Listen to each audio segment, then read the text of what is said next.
इस कार्यक्रम के पुण्यार्चक हैं माता पिता श्रीमान स्वरूप चंद जी, कमला जैन, दिनेश जैन, रेखा जैन, दिवेश जैन, दिशा जैन, गंगवाल परिवार, प्रवासी मुंबई, निवासी ब्यावर। श्री रतन लाल जी, श्रीमती राजप्रभा, अशोक, ममता, आदित्य, रिद्धिमा, आकाश एवं विशाल सेठी, कोलकाता। श्री सुनील जी, श्रीमती आशा जी, विक्की, श्रेया, सिद्ध, अद्विता, हैदराबाद। नमो लोये सवसाहूर्णम। पंच परमेष्टि भगवान की जय।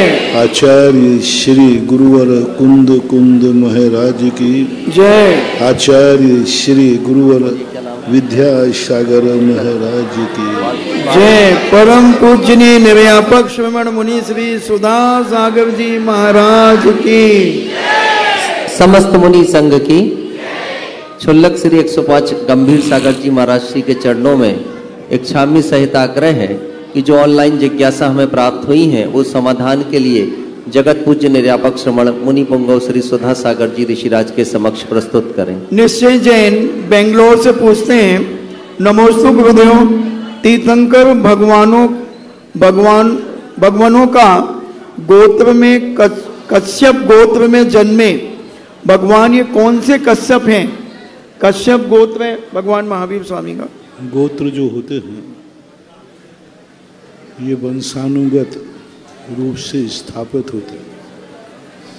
कई बार गोत्र का जो परिणमन है किसी नाम से भी हो जाता है।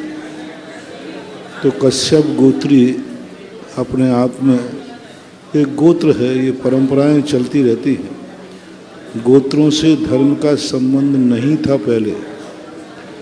आज वर्तमान में धर्म जातिगत बट गए हैं और जातिगत बंटने के साथ गोत्र भी बट गए। आज ये निर्णय हो गया है कि एक इन गोत्र वाले इस जाति के कहलाएंगे।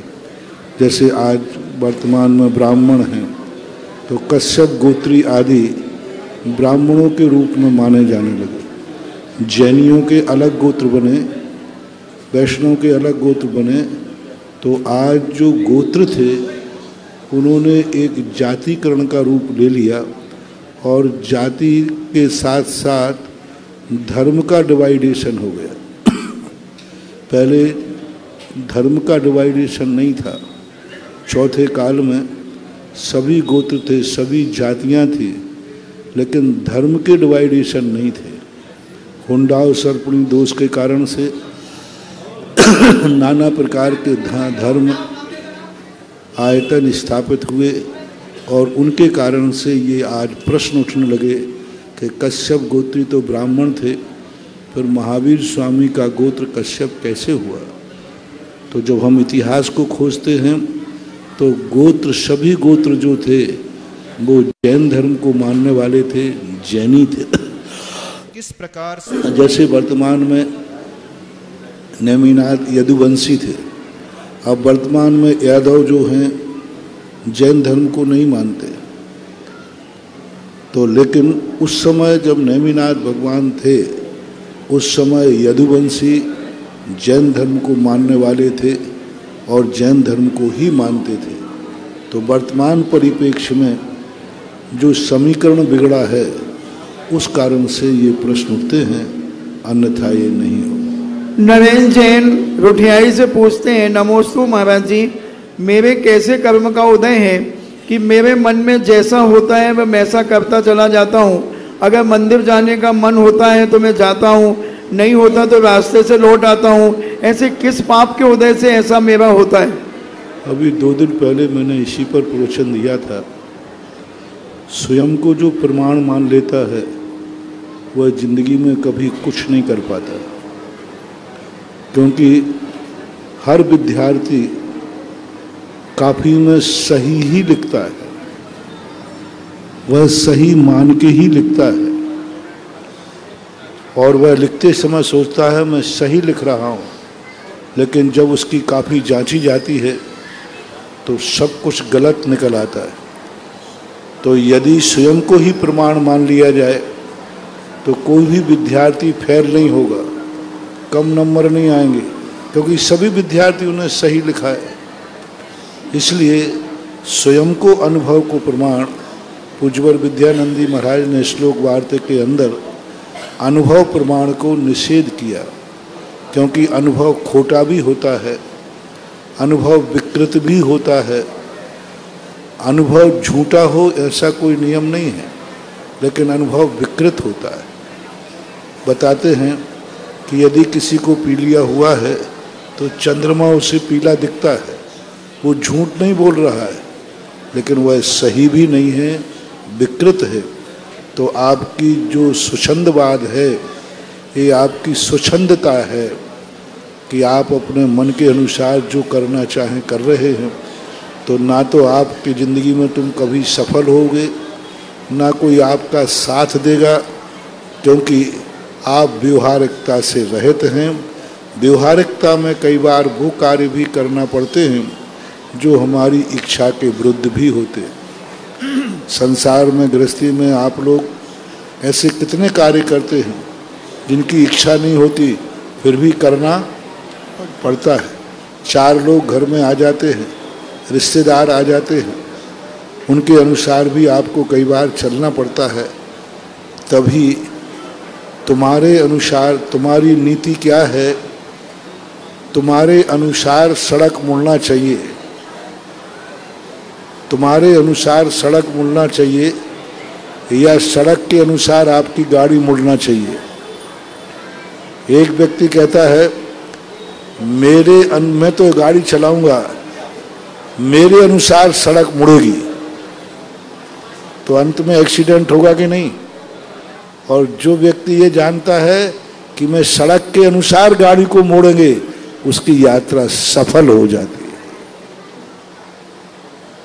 नमोस्तु महेंद्र जैन इंदौर से पूछते हैं, नमोस्तु गुरुदेव, प्रमाद किस बंध का कारण है? प्रमाद किस बंध का कारण है? प्रमाद से कौन से कर्मों का बंध होता है? प्रमाद से बहुत सारे कर्म बंद होते। 6ठे गुण स्थान तक जितने कर्म बंद होते हैं उस सब में प्रमाद का हाथ होता है। सामान्य रूप से प्रमाद के द्वारा 6ठे गुण स्थान की 6 प्रकृतियां असाता आदि हैं, उन प्रकृतियों का बंध होता है। राजीव जैन इंदौर से पूछते हैं, नमोस्तु महाराज जी, चारित्र शुद्धि व्रत क्या है और इनको किस उम्र में करना चाहिए और कब से शुरू करना चाहिए? चारित्र शुद्धि व्रत चारित्र की शुद्धि के लिए नहीं किया जाता, क्योंकि यदि व्रत करने से चारित्र शुद्ध हो जाए तो सारे शिथिलाचारियों के शिथिलाचार खत्म हो जाए। चारित्र तो हमेशा पालन करने से शुद्ध होता है। कोई एकासन हम कितने अपराध कर ले और एकासन आदि करके उसको शुद्ध करना चाहे, नहीं। शुद्ध चारित्र की प्राप्ति के लिए चारित्र शुद्धि प्राप्त किया जाता है। शुद्ध चारित्र की प्राप्ति के लिए यदि चारित्र शुद्धि व्रत चारित्र शुद्धि की होता तो मुनिराजों को अनिवार्य कर दिया जाता है, लेकिन किसी भी मूलाचार आदि में मुनियों को चारित्र शुद्धि व्रत करने का उल्लेख नहीं मिला। गृहस्थों के संबंध में कथा आती है। चारित्र शुद्धि व्रत की जो कथा है वह एक गृहस्थ को लेकर के है, और गृहस्थ ऐसी भावना करता है कि मुझे शुद्ध चारित्र की प्राप्ति हो, इसलिए चारित्र शुद्धि व्रत करना चाहिए, इसलिए वो करते हैं। कुर्सी पर वही लोग बैठे जिनको डॉक्टर ने मना किया हो नीचे बैठने के लिए, अन्यथा जो लोग बैठ रहे हैं कुर्सी पर वो कल डॉक्टर के द्वारा उनके घोड़े खराब हो जाएंगे। गुरु के सामने, शास्त्र के सामने कभी भी कुर्सियों पर नहीं बैठना।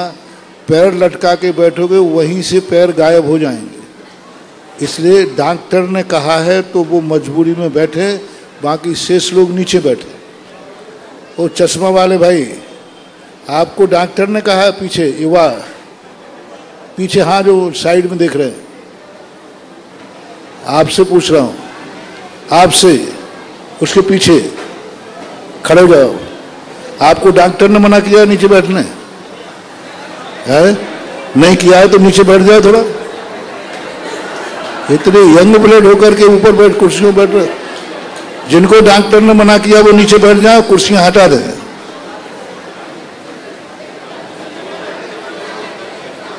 यहाँ बहुत सारी माताएं भी जबरदस्ती कुर्सियों में बैठी हैं। उठ जाएं ईमानदारी से और कुर्सियां खाली करें, जगह कम पड़ रही है लोगों के लिए।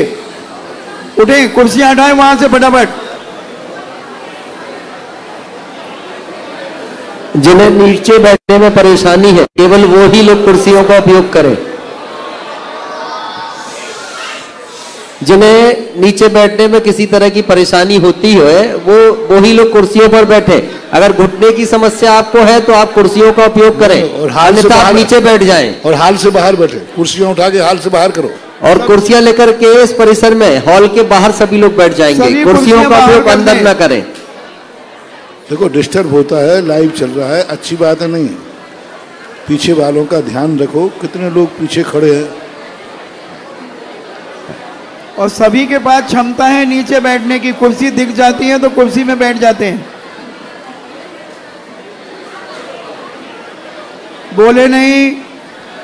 शांति शांति, एकदम शांति।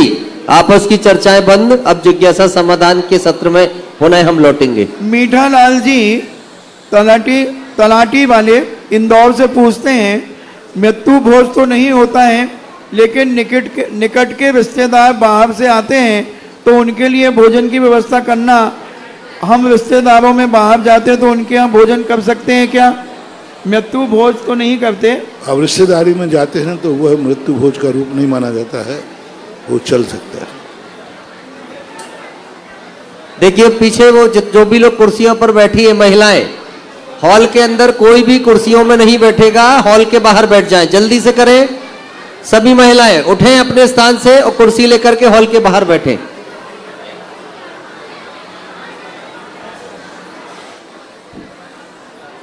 माइक की आवाज बढ़ाएं और मंच के माइक की आवाज बढ़ाएं। सुरेंद्र कुमार जैन जयपुर से पूछते हैं,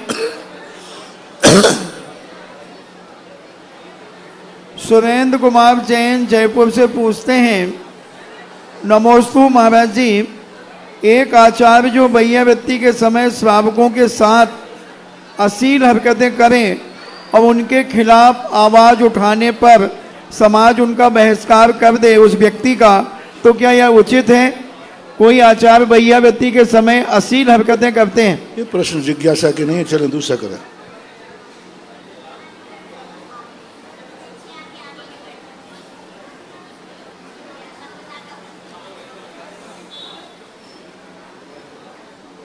डॉक्टर साकेत जैन सिंघई बौरीबंद से पूछते हैं, नमोस्तु महाराज जी, देह को देवालय कहा गया है, देह को अशुचिता का पिंड भी ऐसा कहा गया है, दोनों वाक्य में सामंजस्य की विवेचना की जिज्ञासा है। देह को देवालय कहा है और उसको अशुचि भी कहा है। दोनों अलग अलग हैं। देव के प्रति जो हम सम्मान करते वो देवालय के प्रति नहीं। देव के प्रति हम कभी अपने पैरों से भगवान के ऊपर नहीं चलते, लेकिन मंदिर पर पैरों के ऊपर चढ़ते। मंदिरों में हम आते हैं तो पैरों से चल के आते हैं, उसकी छत पर भी चढ़ते हैं, शिखर पर भी चढ़ते। तो सामान्य रूप से 9 देवताओं में है। बाकी जो भगवान का सम्मान है वही देवालय का सम्मान हो, ऐसा नहीं। भगवान को हम बिना नहाए धोती दुपट्टा के बिना नहीं छूते, लेकिन मंदिर को तो बिना नहाए भी छूते, मिस्त्री भी छूता है और भी जो लोग दूसरे लोग भी छूते हैं। इसलिए देव और देवालय में बहुत अंतर है। देवालय एक औपचारिक रूप से पूज्य है, वो भगवान के समान पूज्य नहीं है। भगवान के समान वह आदरणीय नहीं है। भगवान की मूर्ति खंडित हो जाती है तो बहुत अनर्थ माना जाता है और मंदिर का जीर्णोद्धार होता ही रहता है। मंदिर में जीर्णोद्धार होते हैं, मंदिर में लिपाई पुताई भी होती है, तो ऐसे दोनों में बहुत अंतर है। कुमारी माया जैन महाराष्ट्र से पूछती हैं, नमोस्तु गुरुदेव, समूह श्रवण में अगर कोई मनुष्य भगवान से यह प्रार्थना करे कि हे भगवान, मुझे आदिनाथ भगवान बालक के रूप में दिखें, तो क्या समूह श्रवण में बैठा हुआ व्यक्ति देख सकता है? देख सकता है। रवीना जैन देवली पूछती हैं, बेटियों में संस्कार का बीजारोपण कर रहे हैं, उसी प्रकार प्रतिभा स्थली राजस्थान में खोलकर राजस्थान की बेटियों को भी अपना आशीर्वाद प्रदान करें, ऐसी भावना है। आशीर्वाद। और अब आप सभी की प्रत्यक्ष जिज्ञासा के समाधान के सत्र का शुभारंभ होने जा रहा है। उससे पहले आज मैं चर्चा करूं सागर से हमारे बीच नीरज जैन एसआई और उनकी धर्मपत्नी जो स्वयं भी एसआई हैं, वो हमारे बीच यहाँ पर आए और पूज्य श्री के चरणों में नमोस्तु निवेदित किया। तब उन्होंने वो प्रसंग बताया कि जब शासनोदय तीर्थ क्षेत्र हनुमान ताल का पंचकल्याणक प्रतिष्ठा महोत्सव यहाँ पर चल रहा था, मोक्ष कल्याणक का दिवस था, और उस दिवस में वो सागर में हॉस्पिटल में एडमिट थे। उस समय में अस्पताल में आईसीयू में एडमिट थे और चिकित्सक उनको ये कह रहे थे कि इनकी स्थिति में लगातार सुधार होने के कोई संकेत दिखाई नहीं दे रहे, लगातार स्थिति इनकी बिगड़ती चली जा रही है। तब नीरज जी की धर्मपत्नी ने जबलपुर में पवन चौधरी जी से संपर्क किया और उनसे कहा कि मेरे धर्मपति संकट में है, डॉक्टरों ने, चिकित्सकों ने कह दिया है कि स्थिति लगातार बिगड़ती जा रही है। और ये बात जब पूज्य श्री के पास पहुंची और पूज्य श्री ने, प्रातः काल का वो समय था, पूज्य श्री हनुमान ताल के जनालय में शासनोदय तीर्थ क्षेत्र में विराजमान थे, पूज्य श्री ने शांति धारा में उस सुधी श्रावक के नाम का वाचन किया, नीरज जैन एसआई सागर आरोग्यार्थम। बस महाराज श्री ने इतना ही वाचन शांति धारा में यहाँ किया और 15 मिनट के अंतराल में खबर आती है कि वो आईसीयू से बाहर आ गए हैं। और शाम होते होते उनकी खबर आती है कि उन्हें अब अस्पताल से भी डिस्चार्ज कर दिया गया है, उन्हें डॉक्टरों ने पूरी तरह से स्वस्थ घोषित कर दिया है। ये पूज्य श्री के आशीर्वाद का और शांति धारा का अतिशय हम सभी लोगों ने आज देखा। नीरज जी ने गुरु चरणों में आकर के आज नमोस्तु भी निवेदित किया और आभार का नमोस्तु निवेदित किया। आज प्रातःकाल जब हम सभी लोग यहाँ थे, संस्कार धानी जबलपुर की एक बहुप्रतीक्षित अभिलाषा आज पूर्ण हुई। जबलपुर संस्कार धानी के लोगों के मन में भाव था कि चिकित्सा के क्षेत्र में हम सारे लोग किसी बड़े प्रकल्प को स्थापित करके अब सेवा के क्षेत्र में प्रवेश करना चाहते हैं। तो जगत पूज्य निर्यापक श्रमण मुनि पुंगव श्री सुधा सागर जी ऋषिराज की प्रेरणा से आज प्रातः काल गढ़ा जैन समाज ने यहाँ पर संत स्वीकार करते हैं चैरिटेबल हॉस्पिटल का उद्घाटन किया है। और इस हॉस्पिटल के संचालन में जिन लोगों ने आज अपने सहयोग की घोषणा की है, उनके नामों का मैं वाचन करूंगा, वे अपने स्थान से गुरु चरणों में नमोस्तु निवेदित करेंगे। आज इस हॉस्पिटल में ऑपरेशन थिएटर के निर्माण के लिए राजेश जैन सीए साहब ने 35 कलश की राशि घोषित की है। डिजिटल एक्सरे मशीन के लिए संजीव जी, राजीव जी परिवार ने अपनी घोषणा की है। एक बार जोरदार तालियां उनके लिए भी। संजीव जी और राजीव जी अपने स्थान पर खड़े होकर के गुरु चरणों में नमोस्तु निवेदित करें। और 10 आईसीयू बेड के लिए 10 सुधी श्रावकों ने अपने नाम की घोषणा की। मुकेश जैन दीदी गारमेंट परिवार, दूसरा नाम स्वर्गीय हर्षवर्धन जी की स्मृति में रुचि जैन, उन्होंने घोषणा की है। एक नाम स्वरूप चंद जी, अशोक कुमार जी बोरा भैया, इन्होंने घोषित की है। अशोक कुमार जी मेड़ी वाले, प्रकाश चंद जी मेड़ी वाले, श्रीमती नंदा, संजीव जैन, समीर जैन संजीवनी नगर, सरस कुमार जी, सुनीता जैन ग्वारी घाट का यह परिवार है। एक नाम अंकित बड़कुल जी का हमें सुबह प्राप्त हुआ। वसंत जैन, शीतल जैन शहपरा वालों ने भी अपने नाम की घोषणा की। श्रीमती मालती वारे, पुत्र मुकेश कुमार, दीपक जैन चिकनी गुआ निवासी, इन्होंने भी एक घोषणा की है। और एक घोषणा सुभाष चंद जी पूर्ति इंटरप्राइजेस परिवार वालों ने भी की है। अब सभी के सम्मान में जोरदार तालियां बजा दें।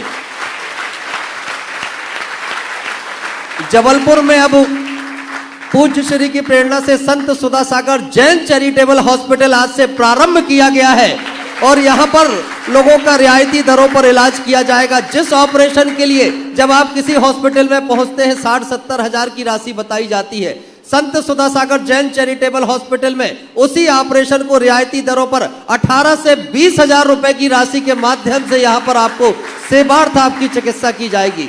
तो पूज्य श्री आज संपूर्ण समाज का आशीर्वाद आपसे चाहती है कि इस हॉस्पिटल में अब जितने भी लोग चिकित्सा के लिए आए, इस जबलपुर से सारी जगह से लोग चिकित्सा के लिए यहाँ पर आएंगे, तो संपूर्ण समाज एक आग्रह कर रही है कि ऐसा आशीर्वाद आपका मिले कि हर आदमी इस चिकित्सालय से पूरी तरह से स्वस्थ होकर के जाए। आपका आशीर्वाद उन सभी को मिले।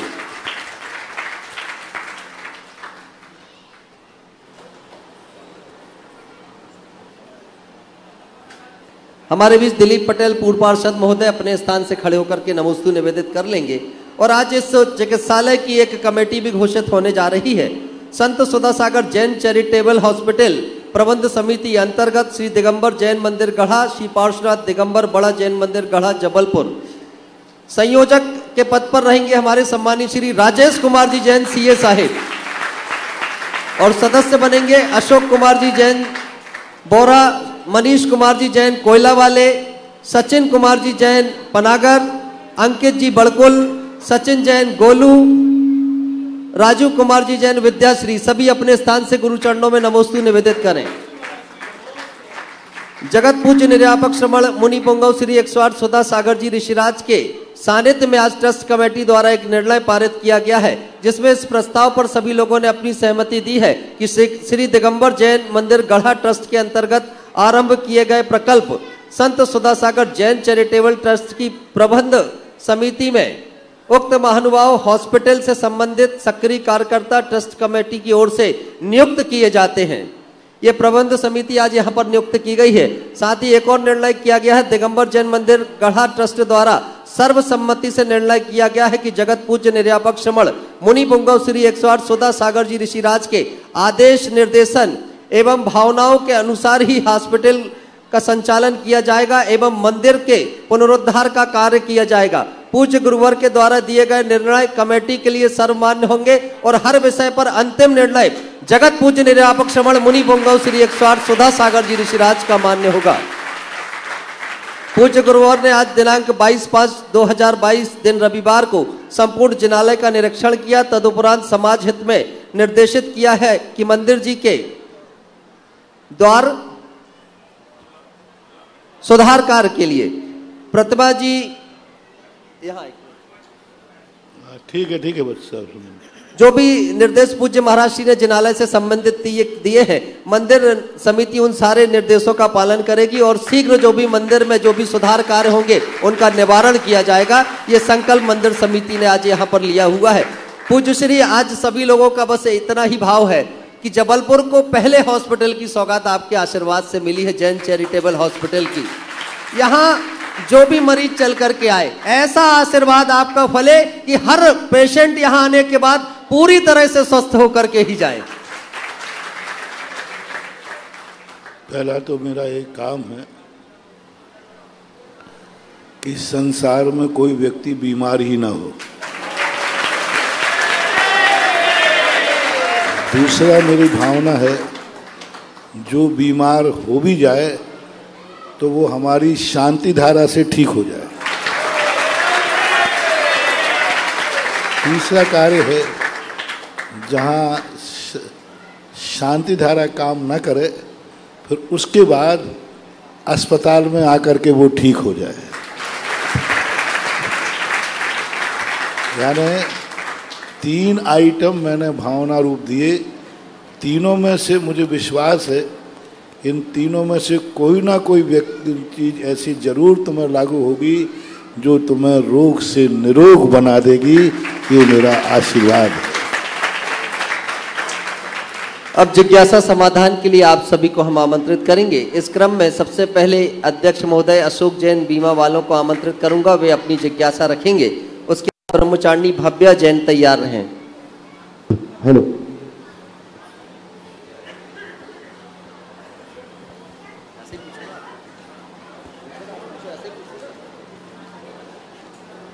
नमोस्तु महाराज जी।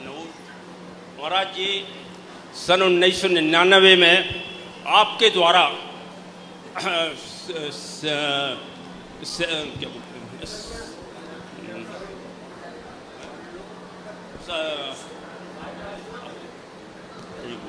सांगानेर में, आपके द्वारा सांगानेर में जो सन 1999 में तलघर का दृश्य आपने हम सभी को दिखलाया था कि तलघर से किस तरह से प्रतिमाएं निकल करके आई थी। वो दृश्य आज भी हमारी आंखों में बारंबार दिखाई देता है। ये हमारे कौन से पुण्य के उदय के कारण होता है? पूज्य श्री कृपया समाधान करें। तो मैं तो अभी देख रहा है, मैंने तो उस दिन सारे जगत को आशीर्वाद दिया था कि जिन्होंने यह रत्नमय अकृत्रिम ये जो अलौकिक मूर्तियों के दर्शन किया है, ये यहाँ से मरण करने के बाद भी स्वर्गों में भी तुम्हें दिखेगा। भगवान रूपी उज्ज्वल मानतुंग आचार्य महाराज ने कहा कि जब कोई अच्छी अलौकिक चीज़ मिल जाती है तो फिर मैं इसी जन्म में नहीं, जन्मांतरों में भी मैं इसको नहीं भूल सकता। और एक दिन जब इनके दर्शन करने वाले अकृत्रिम चैत्यालय में दर्शन करेंगे, उस समय अवधि ज्ञान से जानेंगे कि मैंने सांगानेर की भूगर्भ की मूर्तियों का अभिषेक किया था, उसके फलस्वरूप आज हम अकृत्रिम चैत्यालय का अभिषेक कर रहे हैं, चैत्य का अभिषेक कर रहे हैं। इसके बाद जिज्ञासा करें ब्रह्मचारिणी भव्या जैन और तैयार रहें आंशिका जैन। नमोस्तु श्री इक्षामी महाराज जी, आदर्शमती माते जी का नमोस्तु महाराज जी, नमोस्तु महाराज जी। सारे विश्व में सकारात्मक सोच हो, इसके लिए हमें क्या करना चाहिए? सकारात्मक सोच के लिए हमें ये करना चाहिए कि हम दुनिया से जो चाहते हैं, दुनिया की हम भी कुछ दुनिया भी हमसे चाहती है। हम चाहते हैं कि दुनिया हमारे संबंध में अच्छा सोचे, तो हमें भी विचार करना चाहिए कि हम दुनिया के संबंध में अच्छा सोचें। आज प्रातःकाल जो प्रवचन दिया था, इसी सकारात्मक सोच पर दिया था। जल हमारे ऊपर उपकार करता है, हम जल के ऊपर क्या उपकार करते हैं? हम वनस्पतियों को, पेड़ों को तोड़कर काटकर अपनी ज़िंदगी चलाते हैं, हम उसके ऊपर क्या उपकार करते हैं? जो जो वस्तुएं हमारी ज़िंदगी में सहयोगी हैं, उनके प्रति हमारी क्या उपकार है, हमारी क्या तैयारी है, ऐसा यदि व्यक्ति सोच ले तो सकारात्मक सोच हो जाता है। और हमेशा व्यक्ति अपने जीवन के उन दुर्घटना के क्षणों की तैयारी करे जो कि दुर्घटना के बाद जो करना पड़ेगा। जैसे मैंने कहा था कि चाणक्य ने कहा है कि चंद्रगुप्त से कि तुम युद्ध जीतोगे कि हारोगे, तो चंद्रगुप्त कहता मैं जीतूंगा।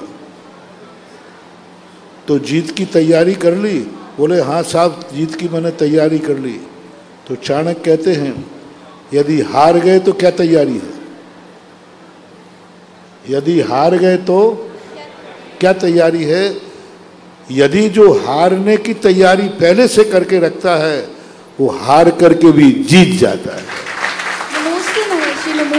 इसलिए ऐसा हमेशा सोचना चाहिए। इसके बाद जिज्ञासा करें आंशिका जैन और तैयार रहे स्थानीय बालिका मंडल। नमोस्तु महाराज जी, आपके चरणों में मेरा त्रिवार नमोस्तु नमोस्तु। मेरा प्रश्न ये है, अपन लोग बाहरी शिक्षा स्कूल में ग्रहण करते हैं, आंतरिक शिक्षा किधर ग्रहण करें? बाहरी शिक्षा तो स्कूल में ग्रहण करते हैं, आंतरिक शिक्षा ग्रहण कहाँ करें? पाठशाला में। इसके बाद स्थानीय बालिका मंडल अपनी जिज्ञासा करें और तैयार रहे अशोक जैन गौरव। महाराज जी के चरणों में त्रिवार नमोस्तु नमोस्तु नमोस्तु। इक्षामी महाराज जी, महाराज जी हम लोग का यह प्रश्न है कि बालिका ऐसा क्या करें कि समाज में उनका योगदान अच्छे से रहे और उनकी यूनिटी बढ़ाने के लिए क्या करना चाहिए? बालिकाओं को सबसे बड़ा कार्य करना चाहिए कि समाज के अंदर जो नारी जगत के ऊपर प्रश्न चिन्ह उठ रहे हैं, उन प्रश्न चिन्हों को समाप्त करना चाहिए अपने आचार और विचारों के माध्यम से। और जो बच्चियों के लिए इतना ज़्यादा उनको संस्कारित करें कि वो कभी मन में भी उन मार्ग पे जाने का भाव ना सोचें।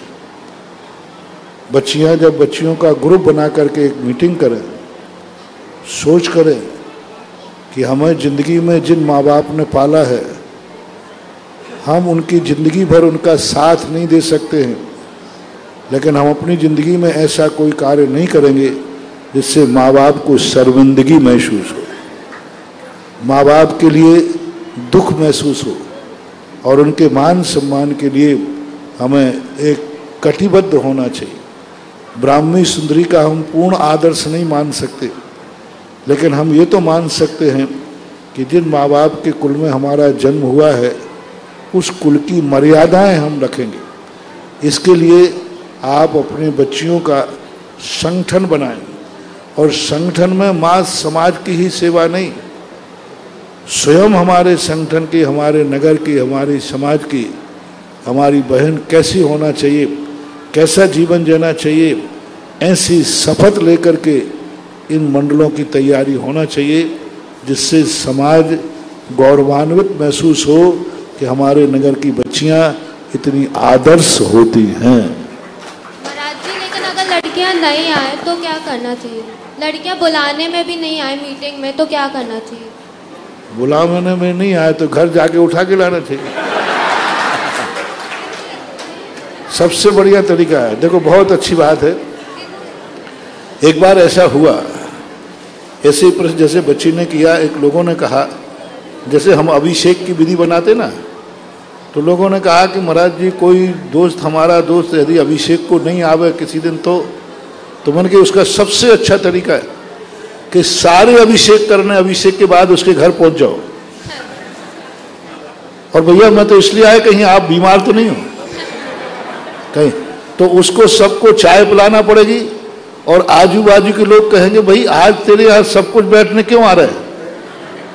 तो ऐसा उन्होंने 2-4 बार किया तो लोग अपने आप मंदिर में आने लगे, क्योंकि नहीं तो सब अपने घर आ जाएंगे। ऐसे ही तुम जो बच्ची नहीं आवे, सारी मीटिंग करने के बाद उस बच्ची के घर पहुंच जाओ जजमेंट करने के लिए, कहीं बीमार तो नहीं है इसलिए हम आपको देखने आए। तो कई तरीके के द्वारा हम उनको अपने पास प्रभावित कर सकते हैं। नमोस्तु महाराज जी। हाँ, अब बैठ जाए आप सभी लोग, अपना स्थान ग्रहण कर लें। इसके बाद पूर्वा जैन समाज अपने स्थान पर खड़े हो जाए और एक जिज्ञासा भी करेंगे, और फिर तैयार रहें प्रिया जैन। और देखिए, ये अभी चर्चा होते होते अभी बहुत देर भी नहीं हुई, और राजेश जैन सीए साहेब, जिन्होंने संत सुधा सागर जैन चैरिटेबल हॉस्पिटल के लिए 35 कलश की राशि घोषित थी, अपनी नगद राशि लेकर के भी आ गए। अच्छा, अभी उनकी आई है। और संजीव जैन, राजीव जो, जिन्होंने 14 कलश की राशि घोषित की थी डिजिटल एक्सरे के लिए, वो भी अपनी नगद राशि लेकर के आए हैं। गुरु चरणों में यहाँ नमन करें, परिवार के सदस्य गुरु चरणों में नमन करें। सही दान तो यही है, इस हाथ दीजिए साथ लीजिए, तुरंत दान महाकल्याण।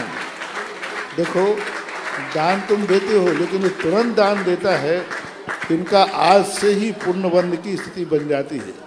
बहुत अच्छा। इसके लिए एक बार धर्मराज युधिष्ठिर, एक जोक था, सुबह दूध पी रहे थे सोने के कटोरे में। उसी समय एक याचक आया, सुने ओम शांति, एक याचक आया, उसने कहा साहब मुझे कुछ मिलना चाहिए। तो धर्मराज बाएं हाथ में कटोरा लिए थे सोने का, उन्होंने दूध पीने के बाद वो सोने का कटोरा ही उसको दे दिया। भीम वहाँ बैठे थे, बोले भैया आप बहुत नीतिज्ञ हैं, दान कभी बाएं हाथ से नहीं दिया जाता। सुने सुने, अभी बुलाएं। दान कभी बाएं हाथ से नहीं दिया जाता, और आपने ये कटोरा बाएं हाथ से दान दे दिया। तो धर्मराज बोलते, भीम तेरी बुद्धि बहुत मोटी है, तू इस रहस्य को नहीं समझ पाएगा। लेकिन क्यों दिया भैया आप समझाइए। बोले मैंने इसलिए बाएं हाथ से दिया, जब तक मैं सोने का कटोरा दाएं हाथ में लेता और मेरा भाव बदल जाता तो, कि सोने का कटोरा है भिखारी को क्यों दूं, इसलिए मैंने तुरंत दिया कि जब भाव आया बाएं हाथ में सही, लेकिन तुरंत दान देना चाहिए। ऐसे ही दान देते समय भाव आना चाहिए। आज भाव बने, आज माहौल बना, आज गुरु का सानिध्य है, और आज ऐसा कार्य है आज जो अपना दान दे रहा है वो अपने जीवन का बहुत बड़ा दान मानना चाहिए। नगद दान की तो कोई होड़ ही नहीं। देखिए, ये चर्चा होते होते आईसीयू बेड के लिए एक नाम और हमें प्राप्त हो गया 2,10,000 की राशि का। अभिलाष जैन, श्रीमती प्रीति जैन, शांति नगर वालों ने आईसीयू बेड के लिए अपनी स्वीकृति प्रदान कर दी है। अपने स्थान से खड़े होकर पूज्य गुरुदेव को नमोस्तु निवेदित करें। और जो भी लोग आईसीयू बेड देना चाहें 2,10,000 रुपए की राशि उसके लिए निर्धारित है। अब जिज्ञासा करें पूर्वा जैन समाज। श्री आदिनाथ दिगंबर जैन कमेटी पूर्वा की ओर से पूज्य मुनिश्री के चरणों में बारंबार नमोस्तु। मुनिवर, हमारा प्रश्न ये है कि मनुष्य का जो मूल स्वभाव होता है वो सुख की अवस्था में होता है या दुख की अवस्था में होता है? क्या मूल स्वभाव जो होता है वो सुख की अवस्था में होता है या दुख की अवस्था में? मूल स्वभाव दुनिया समझती है दुख की अवस्था में, लेकिन ज्ञानी व्यक्ति सुख के क्षणों में वस्तु का स्वरूप समझता है। दो रूप मानना। अज्ञानी व्यक्तियों को ठोकर लगने के बाद चेतने वालों की संख्या ज़्यादा है, लेकिन जो ज्ञानी होते हैं दूसरे की ठोकर को देख करके चेत जाते हैं। इसलिए अज्ञानी जन तो धर्म के स्वभाव को दुख के दिनों में समझते हैं। जब दुख का पहाड़ छूटता है तब धर्म याद आता है, दुख का पहाड़ टूटता है तो वस्तु स्वरूप याद आता है। लेकिन जो ज्ञानी होते हैं, जन्म जन्म के संस्कारवान होते हैं, जब उनके चरम सुख का दिन होता है उसी दिन उन्हें वैराग्य की जागृति होती है और वो पुण्य के ठुकरा करके, पाप को ठुकरा करके तो बहुत सारे लोग धर्म में आ जाते हैं, लेकिन ज्ञानी पुरुष पुण्य को ठुकरा कर करके धर्मात्मा बनता है। उनकी प्रशंसा होती है। कई गरीब लोगों ने, भिखारियों ने भी दीक्षाएं ली होंगी, गरीबों ने, लेकिन उनकी चर्चा शास्त्रों में नहीं है। लेकिन उसकी चर्चा शास्त्रों में है जिन्होंने चक्रवर्ती पद छोड़ करके दीक्षा ली। कोटि 18 घोड़े छोड़े 84 लख हाथी इत्यादि जग संपत्ति छोड़ी जीर्ण तृण सम त्यागी। तो अब देखो, इतने वैभव को जिन्होंने त्याग दिया उनके ऊपर भावनाएं लिखी गई, ग्रंथ लिखे गए। इसलिए पुण्य के उदय में, सुख के उदय में जो धर्म को समझ लेता है वह वास्तविक प्रशंसनीय ज्ञानी कहलाता है। नंबर 1 का। इसके बाद जिज्ञासा करें प्रिया जैन और तैयार रहे आरव जैन।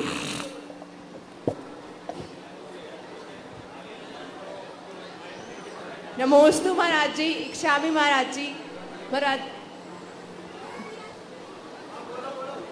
महाराज जी, मेरा प्रश्न है, एक आदर्श बेटी बनने के लिए हमारा क्या कर्तव्य है? आदर्श को हमने प्रातःकाल कहा था, चाहे आदर्श पुरुष हो या महिला हो, सबसे पहले जिन्होंने तुम्हारे ऊपर उपकार किया, जिस कुल जाति ने तुम्हें जन्म दिया, जिस माँ बाप ने जन्म दिया, कुछ ऐसा करो जिससे उनको गर्व हो कि मैं इस बच्ची को जन्म देकर धन्य हो गया। तो 24 घंटे एक ही बात ध्यान रखना है कि माँ बाप या परिवार जन जिनके बीच में जन्म हुआ, उनको तुम्हारे जहने से, तुम्हारी उपस्थिति से कितना आनंद की अनुभूति होती। चूंकि स्त्री पर्याय है, दूसरे घर जाना पड़ता है। उस घर में जाने के बाद एक ही बात ध्यान रखना, कहीं उस घर के कोई लोग ये ना कोस दें कैसे माँ बाप ने इसको पैदा किया, कैसे संस्कार दिया। ये अभिशाप यदि ससुराल से बच्ची के माध्यम से माँ बाप को मिलता है तो यह सबसे बड़ी जिंदगी का अभिशाप है। उसको ये प्रयास करना चाहिए कि हम जिस घर में आए हैं उस घर में एक ना एक दिन मैं वो प्रशंसा सुनना पसंद करूंगी जिससे लोग कहें धन्य है ऐसे माता पिता जिसने ऐसी बेटी पैदा की जो मेरे घर की बहू बनी। यह आदर्श होना चाहिए, इसके लिए प्रयास करना चाहिए। क्योंकि तुम्हारे किसी भी गलत कार्य करने से निंदा तो माँ बाप की ही होती है, कुल जाति की होती है। नगर की होती है, देश की होती है, राष्ट्र की होती है। और यदि प्रशंसनीय कार्य कर दिया तो दोनों कुलों को अपने आप में एक प्रशंसा का पात्र बनने के लिए सदा मन बनाना चाहिए। अपने मन को कितना भी रोकना पड़े, अपने मन को कितना भी समझाना पड़े, हमें एक ही बात मन से सोचना है कि इससे हमारे दोनों कुलों की लाज रखे ही या लाज बिगड़ेगी, ये विचार कर। देखिए, अभी हम चर्चा कर रहे थे कि जो लोग अपनी राशि बोलते हैं और तुरंत ही प्रदान कर दिया करते हैं। सम्मानी रमेश जी, मनीष जी कोयला वालों ने प्रातःकाल शांति धारा का सौभाग्य 7,07,000 रुपए की राशि से प्राप्त किया और आज वो नगद राशि लेकर के यहाँ उपस्थित हो गए हैं। एक बार जोरदार तालियां उनके लिए सभी लोग बजा देंगे। आरव जैन अपने स्थान पर खड़े हो जाएं और जिज्ञासा करें। ये दान में नगद की परंपरा सारे भारत को आदर्श लेना चाहिए। और जबलपुर उधारी में बड़ा प्रसिद्ध है। और कई बार तो उधारी ऐसी होती है कि बाप बोली लेता है और बेटा चुकाता है। और कई बार ऐसा होता है कि बाप बेटा बोली लेता है और वो मर जाता है, तो बेटा कहता है बाप ने बोली थी, बाप से ही लेना। लेकिन गढ़ा वाले आदर्श कर रहे कि पहले इतनी बड़ी शांति धारा की बोली लेकर के भी और तुरंत नगद दे रहे हैं। ये जबलपुर के लिए नहीं, भारत के लिए भी आदर्श है। अब जिज्ञासा करें, आरव जैन उपस्थित है तो खड़े हो जाएं अपने स्थान पर। महाराज जी। रुके ना रुके, जब आपका नाम आमंत्रित करें तभी। आरव जैन, राजेश शास्त्री जी आप खड़े हो जाएं।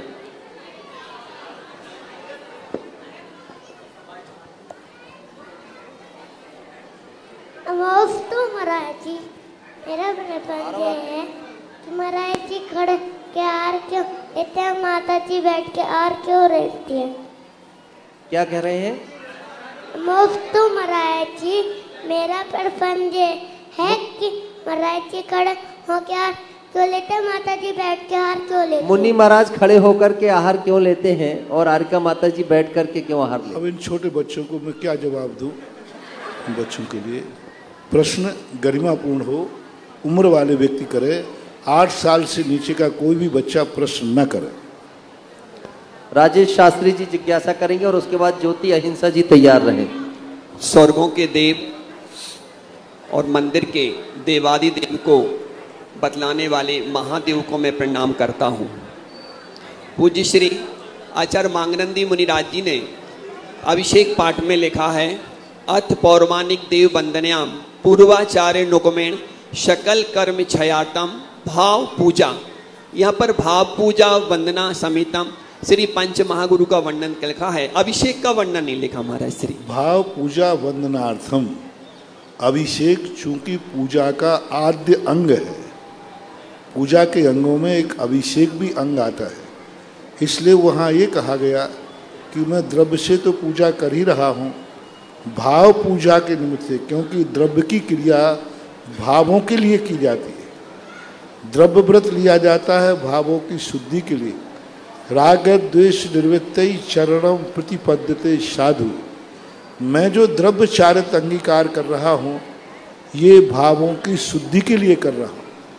इसलिए मैं जो अभिषेक करने जा रहा हूँ इसका मेरा उद्देश्य है मेरे भावों में निर्मलता हो, मेरे आत्मा के परिणामों में निर्मलता हो और मैं अपने भावात्मक ऐसा अभिषेक करूं जिससे मेरे कर्मों का नाश हो। इसलिए वहाँ भाव पूजा शब्द का प्रयोग किया। अभिषेक पूजा का आद्य अंग है। इसके बाद जिज्ञासा करें ज्योति जी अहिंसा और तैयार रहे नवीन जैन। नमोस्तु गुरुवार, नमोस्तु गुरुवार, नमोस्तु।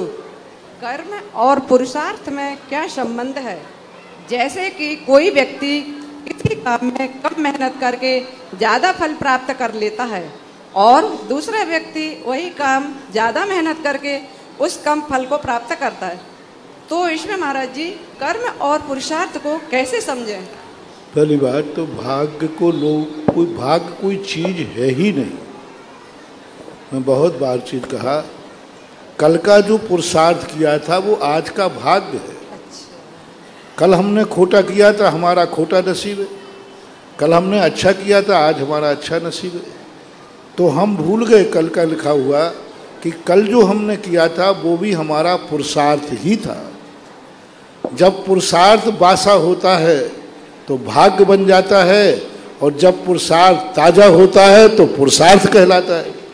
अपन वर्तमान को ही पुरुषार्थ मानते, लेकिन अतीत को हम भूल गए, हमें स्मरण में नहीं है, इसलिए उसको भाग्य का नाम दे दिया। भाग्य का इतनी ही परिभाषा समझना, कल जो हमने अच्छा बुरा किया था उसका जो फल मिलता है उसको भाग्य कहते हैं। यदि कोई छोटा करके बहुत फल पा रहा है तो उसने कभी ऐसा किया होगा, छोटे से धर्म के लिए बहुत बड़ी बोली ले ली होगी। देखना, कोई लोग कहते महाराज वो छोटा सा धंधा किया, छोटा सा व्यापार का लाभ बहुत हो गया, ये कौन से पुण्य कर्म का होता है? आप देख लें, आज ही देख लेना, एक छोटा सा अभिषेक था, छोटी की शांति धारा थी, और इतनी छोटी सी शांति धारा को इतनी बड़ा चढ़ा करके लिया कि 7 लाख तक ले गए। अब क्रिया कितनी छोटी है, मिनट की क्रिया थी, अभिषेक का लोटा ढालना था, लेकिन उसके लिए उन्होंने एक छोटी सी क्रिया के लिए इतना बड़ा समर्पण किया। अब इनको ये पुण्य बंद हो गया, किसी दिन ये माटी उठाएंगे और वो सोने के भाव बिकेगी।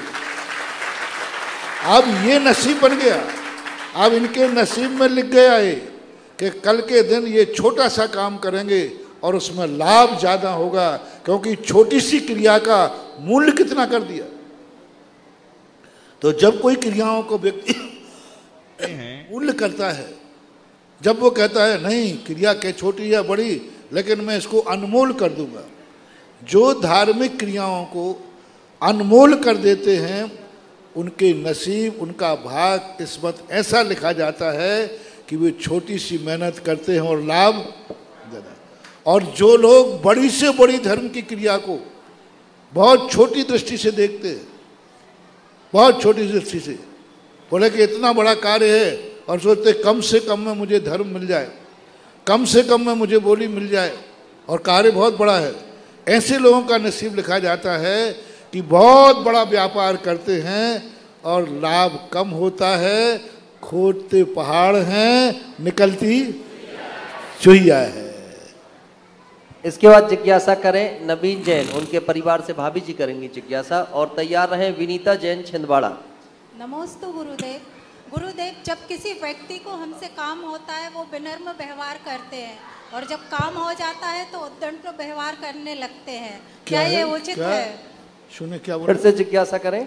जब किसी व्यक्ति को हमसे काम होता है बहुत विनम्र व्यवहार करते हैं, काम होने के बाद उद्दंड व्यवहार करने लगते हैं, क्या ये उचित है?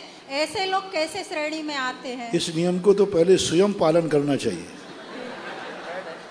संसार की एक ऐसी नीति बन गई है, जब कोई हमारे लिए लागू होता है तब ये बात नीति याद आती है।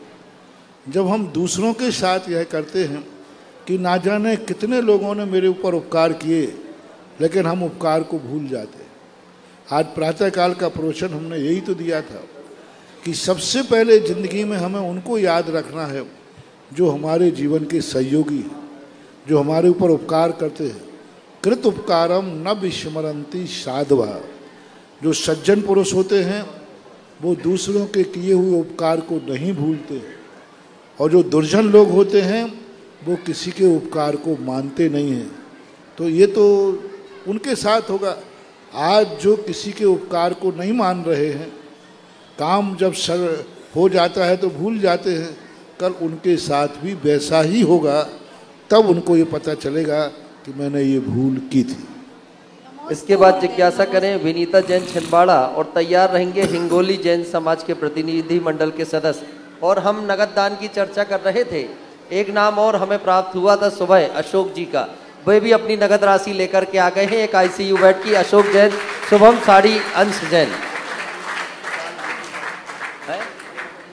इनकी मातृश्री ने अपनी किडनी अपनी बहू को दान दी थी। इस दान की भी अनुमोदना जोरदार तालियों के साथ सभी लोग करें। सच्ची सेवा का ये काम इन्होंने किया था। हाँ, जिज्ञासा करें विनीता जी। मुनि श्री जी के चरणों में बारंबार नमोस्तु नमोस्तु नमोस्तु इक्षामि महाराज श्री, इक्षामि महाराज श्री। मुनि श्री, मेरी जिज्ञासा ये है कि जैसे पूजा विधान करते हैं तो जो द्रव्य चढ़ाते हैं वो निर्माल की द्रव्य हो जाती है, लेकिन व्यवस्था के रूप में कभी हमको वो द्रव्य की थाली थोड़ा खिसकाना पड़े या श्रीफल वगैरह मंडल पे जो चढ़ाते हैं कभी व्यवस्था के रूप में मतलब खिसकाना पड़े तो उसमें हमको दोष लगेगा क्या? कोई दोष नहीं लगता, क्योंकि निर्माल है। कभी समेट के भी रखते हैं, कभी इकट्ठा रखते हैं, वहाँ भाव सही होने से कोई दोष नहीं लगता। नमोस्तु। इसके बाद जिज्ञासा करें हिंगोली जैन समाज के प्रतिनिधि मंडल के सदस्य और तैयार रहे सुजाता जैन। हेलो, हमारे परम श्रद्धेय मुनि पुंगव निर्यापक श्रमण सुधा सागर महाराज के चरणों में हिंगोली में विराजमान पूज्य मुनि श्री प्रयोग सागर जी महाराज, पूज्य मुनि श्री प्रबोध सागर जी महाराज और सकल दिगंबर जैन समाज हिंगोली की ओर से त्रिवार नमोस्तु नमोस्तु। सीधे सीधे जिज्ञासा करेंगे, हमारा समय सीमित है। हमारा प्रश्न ये है महाराज जी कि घर पर हो, समाज में हो या मंदिर में हो, सभी कार्य हम आपस में मिलजुल के करते हैं, मगर उसके पीछे आपस में एक दूसरे का द्वेष करते हैं। ये द्वेष क्यों करते हैं और ये द्वेष करने वाले को कौन सा फल मिलता है? नमोस्तु महाराज जी, नमोस्तु नमोस्तु। किसी भी धर्म कार्य में द्वेष करने से अशुभ कर्म ही बंद होता है। सती अंजना ने अपनी किसी सौत से धार्मिक कार्य का द्वेष किया, परिणाम स्वरूप उसे 22 वर्ष तक दुख उठाना पड़ा। धर्मात्मा से कभी दोष करना, राग द्वेष आदि करना, अच्छा कार्य होकर उसमें विघ्न डालने का भाव करना, ये जीवन में निधत्त निकाचित कर्मों का बंध होता है। फिर उनके जीवन में ऐसे परिणाम आते हैं, बोले महाराज मैं क्या करूं, सबके साथ अच्छा करता हूं लेकिन सब मेरे से बुरा मानते हैं। मैं किसी से अच्छा करता हूं, वो मेरे से दुश्मनी करता है। हर व्यक्ति मेरे से दुश्मनी साधता है। तो ये ऐसे कर्मों का बंध हो जाता है जिस कारण से उनको उसको भोगना पड़ता है। ऐसा नहीं करना चाहिए। नमोस्तु महाराज जी। इसके बाद जिज्ञासा करें सुजाता जैन और फिर तैयार रहें आदर्श जैन सांगानेर संस्थान से हैं और जो नगद राशि लेकर के परिवार आया है अशोक जी का शुभम साड़ी परिवार, कृपया गुरु चरणों में नमोस्तु निवेदित करें। स्वरूप चंद जी का ये परिवार है, अशोक जी का परिवार है, सभी गुरु चरणों में नमन कर रहे हैं। जिज्ञासा करें सुजाता जी। किडनी दान दी, सासू ने बहू को किडनी दान दी, बहुत अच्छा है।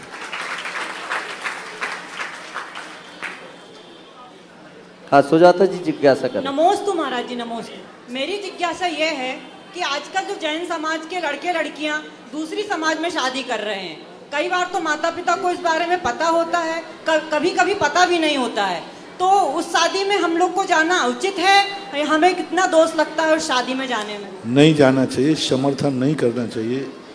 कार्य वही करें जो परिवार के कुल की जाति को गौरवान्वित करे। जिस कारणों से जाति कुल परिवार लज्जित होता हो, शर्मिंदगी महसूस करता हो, दुख महसूस करता हो, ऐसे कार्यों में जाने से हमें भी दोष लगता है। ऐसे में जाएंगे तो कल के दिन ये दोष है कि तुम्हारे कुल में और जाति में भी ऐसी दुर्घटना घट सकती है, क्योंकि जो जिसका समर्थन करता है उसके जीवन में वैसा ही होता है।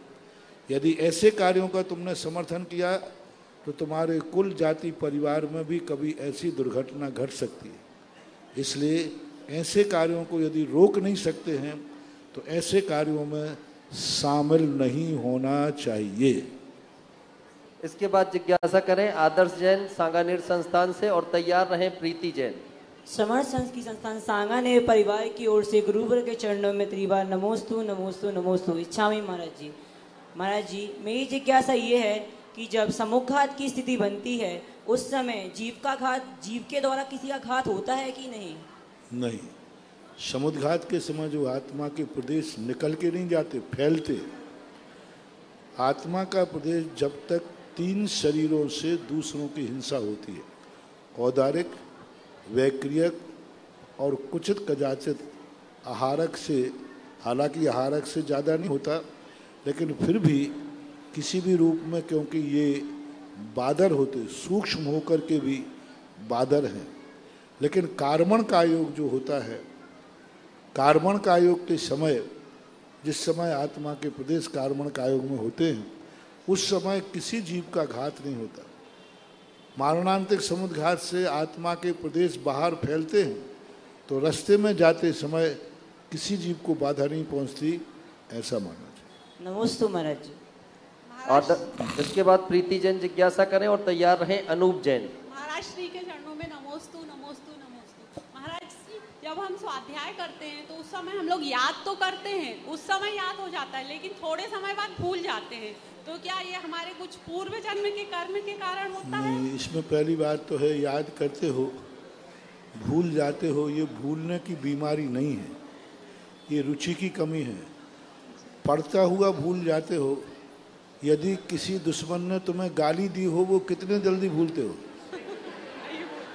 नहीं भूलते। तो एक बार दुश्मन के द्वारा दी हुई गाली तुम्हें जिंदगी भर याद है, जो तुम्हारा दुश्मन है, और गुरु के द्वारा दिया हुआ घंटे भर का प्रवचन भी तुम्हें एक वाक्य याद नहीं है, तो मैं तुम्हें क्या मानूं, बीमार मानूं कि स्वस्थ मानूं? रुचि का अभाव है। दुश्मन की गाली हमने इतनी एकाग्रता से सुनी कि वो हमें स्मृति में धारणा बन गई, और गुरु की बात हमने यूं ऊपर ऊपर से सुनी कि वो मुझे याद नहीं हुई। यदि हम रुचि से पढ़ेंगे, एकाग्र होकर पढ़ेंगे, तो नियम से हमें बात याद रहेगी। फिर भी याद नहीं रहती है तो भी पढ़ना चाहिए, समय पर याद आ जाता है। इसके बाद जिज्ञासा करें अनूप जैन और तैयार रहें रचिता जैन गढ़ा। महाराज जी के चरणों में नमोस्तु नमोस्तु नमोस्तु। महाराज जी, मेरा एक निवेदन है कि हमने शांति नगर में हमने एक धर्मशाला का निर्माण करवाया है, लेकिन ट्रस्टियों ने उसको सभी कार्यों को करवाने के लिए मना कर दिया कि उसमें सिर्फ गुरुओं को रुकने के लिए अनुमति दी है। क्या ये उचित है मैडम? क्या मैं एक पक्ष की बात सुनकर के कोई निर्णय नहीं ले सकता, क्योंकि जब दो पक्षों के बीच की बात हो तो हमें दोनों की सुनकर के ही उचित अनुचित का निर्णय देना पड़ेगा, ऐसा मान। रचिता जैन गढ़ा अपनी जिज्ञासा रखें और उसके बाद तैयार रहे वासु जैन। सत्य की राह पर आप अकेले चलना पड़ता है, जबकि असत्य के साथ सारी दुनिया आपका साथ देती है, ऐसा क्यों? क्योंकि सत्य की राह पर अकेले चढ़ने का एक ही कारण है कि सत्य अकेला ही काफी है, और असत्य के लिए गवाही की जरूरत होती है। दूसरी बात, सत्य कभी अकेला नहीं होता। सत्य के पहले ना जाने कितने लोग आगे निकल चुके हैं।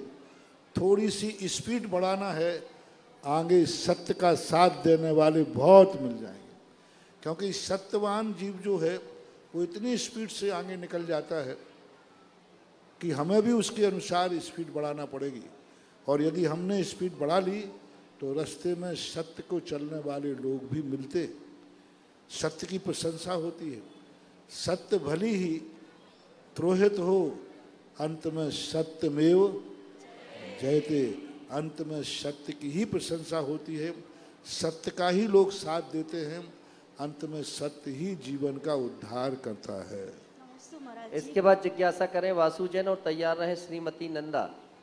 गुरुदेव के चरणों में बारंबार नमोस्तु नमोस्तु नमोस्तु। गुरुदेव, मेरी ये जिज्ञासा है कि हम लोग अभिषेक पाठ और पूजा शांतिधारा पढ़ते हैं, उसमें जो हम लोग पाठ पढ़ते हैं उसमें जो उच्चारण की जो हम लोग गलत पढ़ते हैं उसका हम लोगों को कितना पाप लगता है, और उस पाप को कम करने के लिए हम लोग क्या करें? गलत करने का भाव नहीं रखना। यदि गलत पढ़ा जाता है तो कोई दोष नहीं, कभी अच्छे लोग आ जाएं, उनसे सुधार करवा लेना चाहिए। जी नमोस्तु महाराज, नमोस्तु नमोस्तु महाराज जी। छामी महाराज जी, मेरी जिज्ञासा है महाराज जी, क्या पंच परमेष्टि के अलावा सम्यक दृष्टि देव भी पूजन के योग्य हैं? क्या पंचम काई में सम्यक दृष्टि देवों का मध्य योग में आगमन होता है? सम्यक दृष्टि देव पंच परमेष्टि की पूजा करते हैं, आराधना करते हैं, और पंचम काल में सम्यक दृष्टि देवों में का मिथ्या दृष्टि देवों का ऐसा उल्लेख तो नहीं मिला, लेकिन इतना उल्लेख है कि वैमानिक देव पंचम काल में नहीं आते हैं। भवनत्रों के गमनागमन की चर्चा मिलती है, ऐसा देखा जाता है। हेलो। हाँ, श्रीमती नंदा जी जिज्ञासा करें और प्राची जैन तैयार रहे। दंसरनान समग्गम मग्गम मोक्षस जोहु चारित्रम साध्यति नित्य शुद्धम साहु सो मुनि नमो तस्यै। मुनि श्री, जिस तरह विवाह शादी विवाह चक्रवर्ती पैटर्न से होता है, उसी प्रकार क्या हम बजरंगगढ़ जाकर सगाई का कोई विशेष धार्मिक रीति से कार्य संपन्न करा सकते हैं, जो कि एक अनमोल हो, नया हो और शिक्षाप्रद हो? बस सबसे बड़ी चीज है, मंदिर में तुम कार्य कर सकते हो सगाई का भी, लेकिन दोनों पक्ष धोती दुपट्टा पहने बिल्कुल और शुद्ध वस्त्र पहन करके और मंदिर में विधान पूजन कर करके यदि कार्य करते हैं तो कोई बाधा नहीं। लेकिन शर्त है धोती दुपट्टा पुरुष पहने, महिलाएं शुद्ध वस्त्र पहन करके जैसे विधान में बैठते हैं और दोनों पक्ष बैठ करके भगवान की साक्षी में पूजन की थाली रखकर पूजन करने के बाद और दोनों यदि वहाँ हथौना करते हैं तो कोई बात नहीं, इससे अच्छा तो और क्या होगा। लेकिन जिस पैटर्न में आप लोग करते हो, पैंट शर्ट पहन करके खाते पीते हुए, तो उस तरह में मंदिर के सामने नहीं होना चाहिए। मंदिर की मर्यादा सबसे पहले ध्यान रखना है, वो मर्यादा भंग न हो। इसके बाद रुके बजरंगगढ़ तो अब वो तो आपकी व्यवस्था है, जहाँ कमेटी की अनुमति लेकर। इसके बाद जिज्ञासा करें प्राची जैन और तैयार रहेंगे सुषमा जैन आधारताल। मुनिवर के चरणों में त्रिबार नमोस्तु नमोस्तु नमोस्तु। मुनिराज, मेरा प्रश्न ये है कि हमारी मन इंद्रिय से 24 घंटे निरंतर कर्म बंद होता रहता है, तो गुरुदेव इसमें सबसे कठिन मन इंद्रिय है, तो उस पर हम विजय कैसे प्राप्त करें? कृपया शंका का समाधान। कर्म बंद से हमें नहीं डरना चाहिए, हमें ये डरना चाहिए कि अशुभ कर्म का बंध ना हो। सबसे पहले हमें निकलना चाहिए अस्वादो गुणवित्ती सुहे पवित्तीय जान चारित्रम। पूज्यवर नेमीचंद महाराज ने कहा सबसे पहला प्रयास करना है हमें अशुभ का बंध ना हो, पाप कर्मों का बंध नहीं हो। पुण्य कर्म बंध तो हमें करना ही पड़ेगा, और पुण्य बंध से हमें डरने की जरूरत नहीं है, क्योंकि शाति से पुण्य बंध जो होता है वो हमें मोक्ष मार्ग में बाधक नहीं होता, साधक होता है। इसलिए 24 घंटे हमें अशुभ कर्म ही बनते रहते हैं, ऐसा नियम नहीं है। हमारे पुरुषार्थ से हम शुभ कर्मों को बांध सकते हैं, यही पुरुषार्थ होना चाहिए। जिज्ञासा करें सुषमा जैन आधारताल। तैयार रहे ब्रह्मचारी विवेक। ईश्वर के चरणों में नमोस्तु नमोस्तु नमोस्तु इच्छामी महाराज।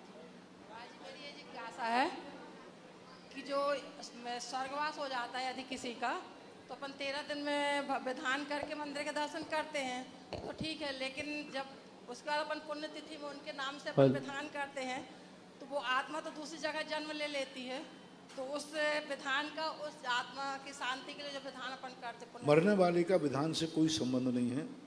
विधान हम इसलिए करते हैं शांति विधान, जिससे घर में जो अशांति हुई है, घर में उसके अभाव से जो दुख हुआ है, वह अभाव हमारे लिए दिक्कत का कारण न बने। हमारे परिवार में एक व्यक्ति की कमी हुई है, उसकी कमी की पूर्ति के लिए हम शांति विधान करते हैं। जो मर चुका है उससे उस विधान का कोई लेना देना नहीं है। जिज्ञासा करें ब्रह्मचारी विवेक जी और तैयार रहे मोनिका बड़कुल। मुनिश्री जी के चरणों में त्रिवार नमोस्तु। मुनिश्री जी, मेरी जिज्ञासा है कि देवों का स्वरूप क्या होता है और देवलोग कैसे जिन धर्म की प्रभावना कर सकते हैं? देवों का स्वरूप जो होता है दिव्य होता है, विक्रिया शरीर के धारी होते हैं, छोटी बड़ी विक्रिया नाना प्रकार की विक्रियाँ करते हैं, स्वर्गों में रहते हैं, अमृत पान करते हैं, गृहस्थी जीवन से रह सहित होकर के भी दोनों अपने जीवन को सामान्य रूप से पुण्य के उदय का भोग करते हैं, और वो धर्म की प्रभावना करते हैं। जैसे पंच कल्याणक आदि महोत्सवों में समय समय पर किसी अतिशय क्षेत्र पर कोई चमत्कार दिखाकर, घटना दिखा करके चमत्कार करते हैं। देवता जो हैं जिनेंद्र भगवान की महिमा को ध्यान में रख करके सबसे बड़ी प्रभावना करते हैं, और उसी महिमा को देख करके मिथ्या दृष्टि देव सम्यक दर्शन को प्राप्त होते हैं। मोनिका बड़कुल जिज्ञासा करें और तैयार रहे महेंद्र जैन चेरीताल। महेंद्र जी भी अपने स्थान पर खड़े हो जाएं। महेंद्र जैन चेरीताल। नमोस्तु महाराज जी। गृहस्थ के लिए प्रायश्चित का क्या स्वरूप है और प्रायश्चित कब लेना चाहिए और किससे लेना चाहिए? प्रायश्चित का स्वरूप है सबसे पहले किसी भी गलती का प्रतिक्रमण होना चाहिए। प्रतिक्रमण का अर्थ होता है कि यह गलत जो मैंने किया वह गलत है, उसका मुझे खेद है। दूसरे नंबर पर उस गलती का त्याग होना चाहिए, प्रत्याख्यान होना चाहिए। फिर प्रत्याख्यान के बाद आता है प्रायश्चित।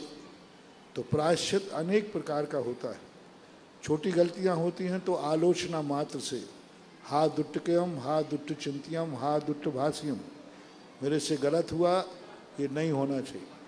जो बड़ी गलती हो जाती है तो उसका प्रायश्चित किसी योग्य गुरु के पास जाके लेना चाहिए, और योग्य गुरु जो के पास जाकर लिया हुआ प्रायश्चित वह अपने आप में उस दोष को निवारण करने में कारण बनता है। ऐसे महेंद्र जी चेरीताल जिज्ञासा करेंगे और तैयार रहें अर्चना जैन। महाराज जी नमोस्तु नमोस्तु नमोस्तु।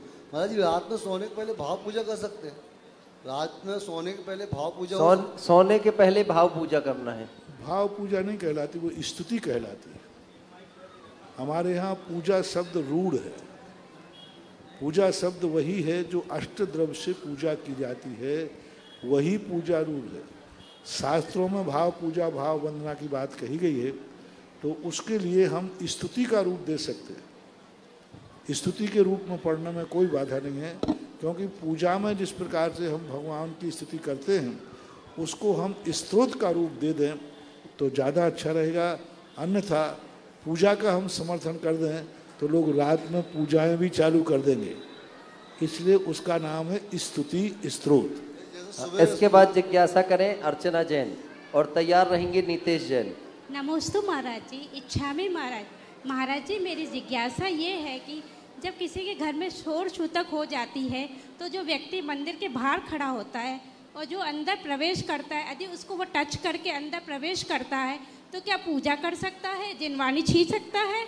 नहीं, शोर सूतक में व्यक्ति को उस स्थान तक प्रवेश नहीं करना चाहिए जहाँ लोग पूजन करते हैं, अभिषेक करते हैं। नहीं, जो लोग कभी बाहर खड़े होकर उनको टच करके बात करते हुए अंदर चले जाते हैं, वो बाहर से दर्शन कर रहे हैं वो लोग, लेकिन अन्य दर्शनार्थी उनको स्पर्श करते हुए अंदर प्रवेश कर जाते हैं। स्पर्श का सूतक नहीं माना जाता। इसके संबंध में सुआ सूतक वाला यदि अन्य लोगों को छू रहा है और वो सुआ सूतक वाला अंदर जा रहा है तो ये स्पर्श दोष नहीं माना जाता। सुआ सूतक में स्वयं का ही दोष होता है, दूसरे को छूने पर उसको दोष नहीं होता, अन्यथा बहुत मुश्किल हो जाएगी, बहुत मुश्किल हो जाएगी। क्योंकि एक को सूतक लगा तो वो सबको छू लिया तो सारे लोगों को फिर नहीं, स्पर्श दोष नहीं होता सुआ सूतक में। नीतेश जैन जिज्ञासा करें और अंशु जैन तैयार रहें। हे स्वामी जी नमोस्तु। हे स्वामी जी, आज के प्रवचन में आपने मंद बुद्धि बालक के लिए बताया। महाराज जी, मेरा बालक थोड़ा मंद बुद्धि है, उसके लिए मैं ऐसा क्या कर सकूं जिससे उसका जीवन अच्छा सुखमय जी से। आप अपने बालक की सेवा कीजिए, अच्छा कीजिए, और उसके प्रति दुर्भाग्य न मान करके ये मानिए कि हम दूसरे के बच्चों की सेवा करते हैं, हमारे घर में ही मंदबुद्धि हुआ, उसकी सेवा कीजिए, उसको अच्छी तरह रखिए, वो तो अपने कर्म का फल भोग रहा है। आपने भी कोई अशुभ कर्म किसी मंद बुद्धि वाले परिवार की मजाक उड़ाई होगी, किसी मंद बुद्धि वाले माँ बाप को कभी कोसा होगा, उसके परिणाम स्वरूप तुम्हारा बेटा मंद बुद्धि तुम्हें मिला। उसने तो कर्म किया ही है, लेकिन तुम्हारा भी कोई अशुभ कर्म है। अब उस अशुभ कर्म को टालने का एक उपाय है कि उसको अच्छी तरह सेवा करें। इसके बाद जिज्ञासा करें अंशु जैन और तैयार रहें अनिमेश जैन। जगत पूज्य मुनि श्री सुधा सागर जी महाराज जी के चरणों में बारंबार नमोस्तु। महाराज श्री, मेरा प्रश्न यह है कि 24 तीर्थंकर भगवान को मोक्ष गए अनंत वर्ष हो चुके हैं, लेकिन शमी शिखर जी में जब मनुष्यों द्वारा टोंकों की स्थापना की गई होगी तो उन्हें कैसे मालूम चला कि किस जगह से कौन से भगवान मोक्ष गए होंगे और किस भगवान की टोंक किस जगह बनाई जाए? दो प्रकार का, जब जिस समय भगवान मोक्ष जाते हैं उस समय देवताओं के इंद्रों के सिंहासन हिल जाते, तो सौधर्मेंद्र आदि आकर के अवध ज्ञान से जानते हैं कि यहाँ पर भगवान का मोक्ष हुआ है। और उनके नख और केस जहाँ आकर गिर जाते हैं उसी मूल पॉइंट को वो सिद्ध क्षेत्र घोषित कर देते हैं। हमारे लिए कैसे पता चला आज, क्योंकि स्वधर्मिन तो आज आते नहीं तो हमारे लिए भगवान महावीर स्वामी की दिव्य वाणी में आया कि पारसनाथ का मोक्ष सम्मेद शिखर की पारसनाथ टोंक से हुआ है। आज जो हमारे पास जो कुछ भी इतिहास है वो भगवान महावीर स्वामी की दिव्य धुनी से प्राप्त है। महाराज जी पारसनाथ टोंक कहाँ, ये कैसे मालूम चला? पारसनाथ वो टोंक उस कहाँ स्थान बनाया को जाए? कैसे चिन्हित किया था उनका? स्वधर्मेंद्र करता है, स्वधर्मेंद्र चिन्हित करके जाता, वज्रदंड से। स्वधर्मेंद्र आकर के उसको चिन्हित करता है और वो निश्चित। मनुष्यों को कैसे मालूम चला होगा? हमारे लिए यही मालूम है कि हमारे बाप ने कहा है तो मालूम है। हाँ, ऐसा यदि तुम संदेह करोगे तो तुम्हें कैसे मालूम कि ये बड़ा भाई तुम्हारा बड़ा भाई है? खड़े हो जाओ, तेरा भाई है कि नहीं? नहीं है। अच्छा और बताओ, यही तेरे मम्मी पापा हैं, ये क्या सबूत है तेरे पास?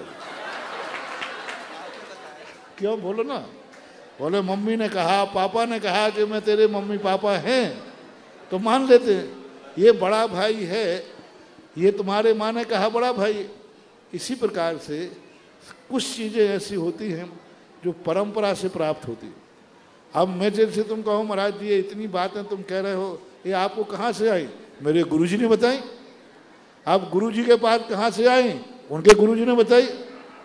तो परंपरा से ही सारी दुनिया चल रही है। आपकी गृहस्थी कहाँ से चलती है?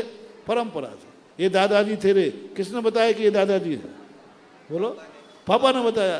तो इसी प्रकार तुम्हारे बाप दादों ने, तुम्हारे गुरु महाराजों ने बताया कि पारसनाथ यहाँ से मोक्ष गए थे तो गए हैं, अपन को ऐसा मान के नमस्ते करें।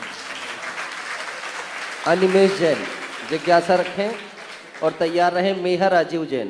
नमोस्तु महाराज जी, नमोस्तु। मेरी जिज्ञासा है कि मंदिर के अंदर जाने से पहले क्या बोलना चाहिए? मंदिर में जाने के पहले अच्छे भाव होना चाहिए, विशुद्ध भाव होना चाहिए। एक पवित्र आत्मा के हम दर्शन करने जा रहे हैं तो अपना मन, अपना वचन, अपनी काया सब कुछ पवित्र भाव करके अच्छे मन से जाना चाहिए। चलिए अब अगली जिज्ञासा करें। मेहर राजीव जैन उपस्थित नहीं है, कविता जैन जिज्ञासा करें और तैयार रहें। सविता जैन धनवंतरी नगर।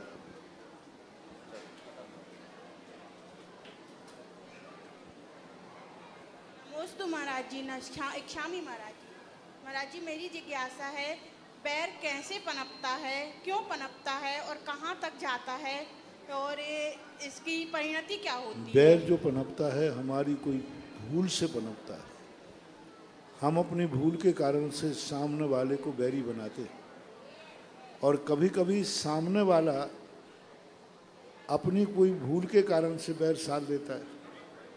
बैर को जितने जल्दी मिटा सको मिटा देना चाहिए। ज़्यादातर बैर अपनी स्वयं की भूल से होता है। सामने वाला भूल बाद में करता है, पहले हम कोई ऐसी भूल कर बैठते हैं जिसके कारण से वह एक कसाय बांध लेता है। आप लोगों ने देखा होगा कि जितने ये बड़े बड़े डाकू बनते हैं ये किसी के सताए हुए होते हैं। पिक्चरों में आपने देखा होगा अक्सर कर कोई व्यक्ति किसी गलत मार्ग के ऊपर जाता है तो पहले उसके साथ किसी ने गलत किया होगा, उस गलत का बदला लेने के लिए वो बैर भाव साधता है। इसलिए सबसे पहले स्वयं को सावधान रहना चाहिए कि मेरे किसी मन बचान काय की हरकत से किसी को दुख न पहुंचे तो बैर भाव से बचा जा सकता है। सविता जैन धनवंतरी नगर अपनी जिज्ञासा रखें। नमोस्तु महाराज जी, नमोस्तु नमोस्तु। इच्छामी महाराज जी, इच्छामी महाराज जी। एकता मिट्टी ने की तो ईंट बनी, एकता ईंट ने की तो दीवार बनी, एकता दीवार ने की तो घर बना।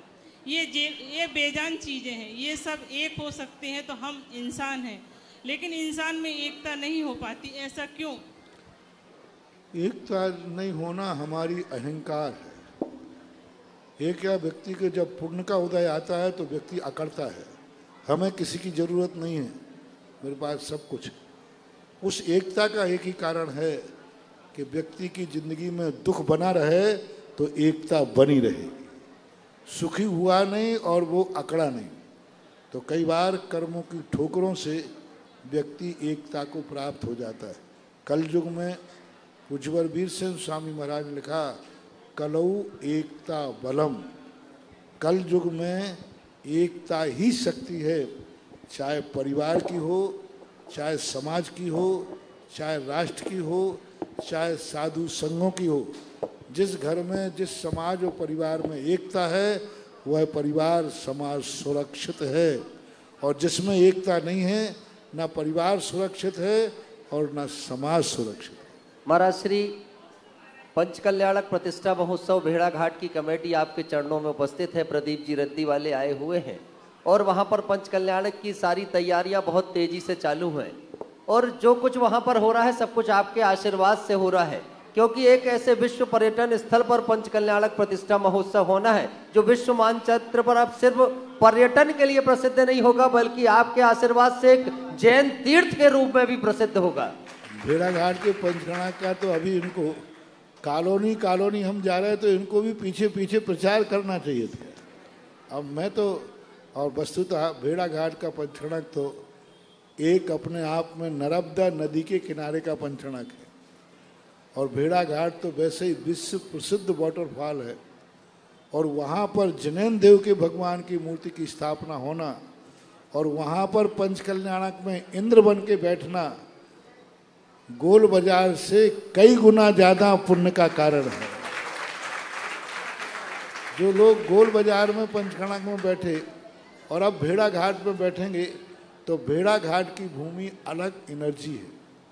मैंने कई घंटों ध्यान किया है वो नर्मदा नदी के किनारे। नर्मदा नदी के अंदर जो आध्यात्मिक शक्ति है, भारत की पहली नदी है जिस नदी के किनारे साधुओं को मोक्ष हुआ है। और कोई भी नदी एक भी नहीं जिस नदी के किनारे किसी को मोक्ष हुआ हो। गंगा नदी के किनारे किसी को मोक्ष नहीं हुआ, यमुना के किनारे किसी को मोक्ष नहीं हुआ। मात्र नर्मदा नदी एक ऐसी है जिस पर पूरी नर्मदा के किनारे मोक्ष का लाइन लगी हुई है। सिद्धवरकोट, नेमावर, ये आदि आदि क्षेत्र बने हुए हैं। और सबसे ज्यादा यदि आचार्य श्री को कोई प्रिय नदी है, उन्होंने भी जितने तीर्थ बनाए, अमरकंटक, तिलवाड़ा, नेमावर, सब नर्मदा के किनारे। और मैंने खुद नर्मदा के किनारे बैठकर साधना की है और कई घंटों ध्यान किया है। नर्मदा नदी का किनारा ही बहुत एनर्जी से भरा हुआ, आध्यात्मिक एनर्जी से भरा हुआ। पहली नदी है भारत की जो इतनी स्वच्छ और पवित्र है। बाकी सब नदियों को मैंने देखा, सब गंदी हो चुकी, लेकिन नर्मदा आज भी पावन है, पवित्र है। और वैष्णव दर्शन में आता है नर्मदा सदा कुंवारी नदी है। कुंवारी नदी से मानते हैं नर्मदा किसी नदी में नहीं मिली जाकर के, सारी नदियां नर्मदा में मिली है जाकर। बाकी सारी नदियां किसी ना किसी में आमने सामने जाके मिलती हैं, लेकिन नर्मदा किसी भी नदी में जाके नहीं मिलती। अपनी गति से प्रवाहमान होते हैं, नदियां उसमें मिलती आती हैं। विगत वर्ष जब मैं भेड़ाघाट में कुछ दिन रहा, उस दिन मैंने प्रतिदिन नर्मदा की पवित्रता के इतिहास के संबंध में प्राय प्रवचन दिया था। तो नर्मदा नदी के किनारे ना जाने कितने वर्षों के बाद ये पंचकल्याणक हो रहा है भेड़ाघाट। और नर्मदा के किनारे पंचकल्याणक में इंद्र बन करके बैठना बहुत बड़ी चीज है। और इस एरिया में अभी पहली मूर्ति होगी जो इतनी बड़ी मूर्ति की प्रतिष्ठा होने की बात आ रही है। इसलिए आज तुमने नर्मदा का नाम लिया तो मैंने बोल दिया, प्रतिदिन लेते तो मैं प्रतिदिन बोलता। और अब तो, और ये तो गड़ा है, गड़ा से तो सबसे पास है भेड़ाघाट। इसलिए सब लोगों को हर स्थान की अलग कीमत होती है, अलग एनर्जी होती है। इसलिए भेड़ाघाट के पंचकल्याणक में जो जिस रूप में अपना धर्म लाभ लेगा, उस धाम में कई गुणी शक्ति उसमें होगी। चाहे इंद्र बन के बैठो, चाहे कोई भरत बाहुबली बन के बैठो, चाहे राजा श्रेयांश बन के करो, चाहे देव बनो, कोई भी है उसकी अपनी एक विशेषता है, अपनी एक शक्ति है, अपना एक अतिशय है, अपनी एक एनर्जी है। जो भी लोग भेड़ाघाट के पंचकल्याणक प्रतिष्ठा महोत्सव में सामान्य इंद्राणी बनना चाहें, 6100 रुपए की राशि निर्धारित है। निःशुल्क आवास व्यवस्था समिति की ओर से होगी, निःशुल्क भोजन व्यवस्था होगी, वस्त्र भी आपको समिति प्रदान करेगी। अगर आप मुख्य पात्रों में जाना चाहें तो 8 मुख्य पात्र के नाम अभी शेष बचे हुए हैं। आप समिति से संपर्क करके अपना नाम आरक्षित करा सकते हैं। और पंचकल्याणक के लिए अगर आप सामान्य इंद्राणी के लिए अपनी स्वीकृति देना चाहें, स्थानीय आपका जो जिनालय का कार्यालय है, मुख्य इंद्र है ना, ये 8 मुख्य इंद्रों का प्रतिष्ठा में मुख्य कार्य होता है। जब भगवान की पंचकल्याणक प्रतिष्ठा होती है तो ये 8 मुख्य इंद्र ही जाकर के उस प्रतिष्ठा को सानंद सम करते हैं। इनका नियोग होता है, नियोगी दस्तूर होता है। जो भी लोग सामान्य इंद्राणी बनने की स्वीकृति देना चाहते हैं, आपका जो भी मंदिर जी का है वहां के मंदिर जी के कार्यालय में आप सभी लोग अपनी स्वीकृति देकर के अपनी रसीदें कटवा सकते हैं, अपनी स्वीकृति दे सकते हैं। और गढ़ा जैन समाज का तो सबसे बड़ा दायित्व है। पूज्य श्री के मुखारबिंद से हम सारे लोगों ने सुन लिया कि गढ़ा अगर सर्वाधिक पास है तो भेड़ाघाट के पास है, तो अब गढ़ा से सबसे अधिक संख्या में इंद्राणी बनना चाहिए। सारे लोग एक अभियान चला करके घर घर से लोगों को इंद्राणी बनने का सौभाग्य प्रदान कराएंगे। ये आप सभी लोग आज से ही क्रम प्रारंभ करें। हमारे बीच थाना प्रभारी राकेश तिवारी जी उपस्थित हैं, जो दिगंबर संतों के प्रति अनुराग रखते हैं, उनके चरणों में श्रद्धा रखते हैं। तो थाना प्रभारी राकेश तिवारी जी आकर गुरु चरणों में नमन करें और हम उस पात्र का चयन करें जिन्हें आज पूज्य श्री की महाआरती करने का सौभाग्य प्राप्त होगा। कौन होगा आज के दिवस का वो सौभाग्यशाली श्रावक? बोली के माध्यम से उस पात्र का चयन करेंगे। शीघ्रता से भाव बनाएंगे। 1 मिनट के अंदर ये पात्र चयन करना है। आपके हाथों में आरती के थाल पहुंचने जा रहे हैं और आप भक्ति के साथ नृत्य करते हुए आरती करने का सौभाग्य प्राप्त करेंगे। कौन होगा आज के दिवस का सौभाग्यशाली श्रावक? कहां से ये बोली प्रारंभ की जाए? कल प्रातः पूज्य श्री का प्रस्थान यहाँ से प्रातःकालीन बेला में पिसनहारी तीर्थ की ओर होगा। प्रातः 6 बजे पूर्वा जिनालय में, सुबह 5:30 बजे यहाँ से विहार होगा। उसके बाद पूर्वा जिनालय में होगी और साथ ही साथ कल पिसनहारी तीर्थ में ही पूज्य श्री के प्रवचन होंगे और आहारचर्या भी कल की वहीं पर संपन्न होगी। जिज्ञासा समाधान भी कल का पिसनहारी तीर्थ में ही होगा। तो कौन होगा आज के दिवस का वो सौभाग्यशाली श्रावक? 11,111 रुपया जो आरती करने का सौभाग्य प्राप्त करेगा। 11,111 रुपया। छोटा सा काम है, कर लो, बार बार अवसर नहीं मिलता। 11,111 रुपए, 11,111 रुपए 1 बार, 2 बार, 2.5 बार और बोली जा रही 11,111 रुपए 3 बार। ये सौभाग्य प्राप्त किया है सम्मानित श्री राजेश जैन सीए साहिब ने। कृपया आ जाएं और आकर आरती करने का सौभाग्य प्राप्त करें। आरती प्रारंभ करेंगे वहां से।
इस कार्यक्रम के पुण्यार्चक थे माता पिता श्रीमान स्वरूप चंद जी, कमला जैन, दिनेश जैन, रेखा जैन, दिवेश जैन, दिशा जैन, गंगवाल परिवार, प्रवासी मुंबई, निवासी ब्यावर। श्री रतन लाल जी, श्रीमती राजप्रभा, अशोक, ममता, आदित्य, रिद्धिमा, आकाश एवं विशाल सेठी, कोलकाता। श्री सुनील जी, श्रीमती आशा जी, विक्की, श्रेया, सिद्ध, अद्विता, हैदराबाद।